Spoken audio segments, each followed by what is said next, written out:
Halo, perkenalkan nama saya Eunika Fitriana, perawat Puskesmas Waituba, Kabupaten Waikanan. Pada kesempatan ini, saya akan menyampaikan informasi kesehatan tentang batuk efektif pada penderita TBC. Apa itu TBC? Sebelumnya, apakah Anda sudah mengetahui apa yang dimaksud dengan penyakit TBC? TBC atau tuberkulosis adalah penyakit yang menyerang paru-paru. Penyakit ini menular dan mematikan yang disebabkan oleh infeksi bakteri yang bernama Mycobacterium tuberculosis. Tidak hanya paru-paru, tuberkulosis bahkan bisa menginfeksi kelenjar getah bening, usus, tulang, bahkan selaput otak. Tanda dan gejala. Tanda dan gejala umumnya berupa batuk lebih dari 2 minggu, batuk disertai darah, berkeringat di malam hari tanpa aktivitas, demam lebih dari 38 derajat Celcius, dan penurunan berat badan secara drastis.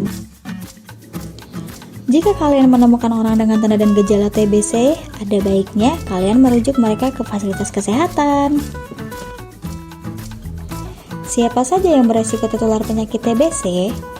Mereka yang kontak erat dengan penderita TBC, para perokok, mereka yang tinggal di lingkungan padat dan lembab, penderita HIV dan AIDS, peminum alkohol, bahkan para usia lanjut, dan penderita diabetes mempunyai resiko tertular penyakit TBC.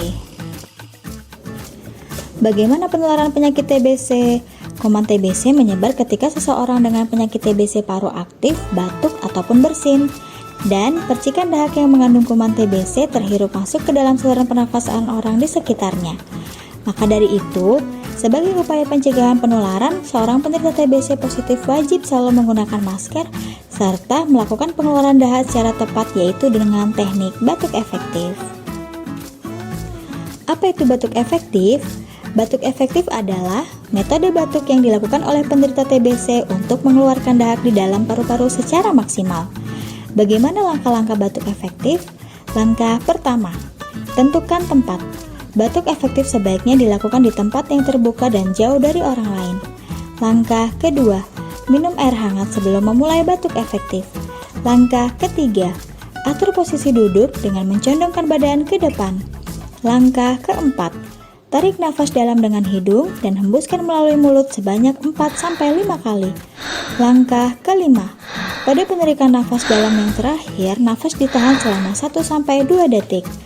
Langkah keenam, angkat dada dan bahu dilonggarkan, serta batukkan dengan kuat dan spontan. Langkah terakhir, keluarkan dahak di tempat terbuka yang terpapar oleh sinar matahari. Anda dapat mengulangi langkah ini sebanyak 2-3 kali hingga dirasa dahak telah keluar secara maksimal. Lakukan batuk efektif setiap ada penumpukan dahak untuk mengurangi resiko penularan dan mengurangi penumpukan dahak di paru-paru. Apakah penderita TBC dapat disembuhkan? Tentu saja bisa. Dengan meminum obat anti tuberkulosis hingga dinyatakan sembuh, yang biasanya memakan waktu 6 bulan. Mari stop TBC dimulai dari kita. Bagaimana menurut kalian? Apakah informasi ini berguna? Bagikan ke teman kalian agar mereka dapat mengetahuinya juga. Jika ada pertanyaan, kalian bisa datang ke fasilitas kesehatan terdekat untuk mendapat informasi lebih lanjut. Terima kasih.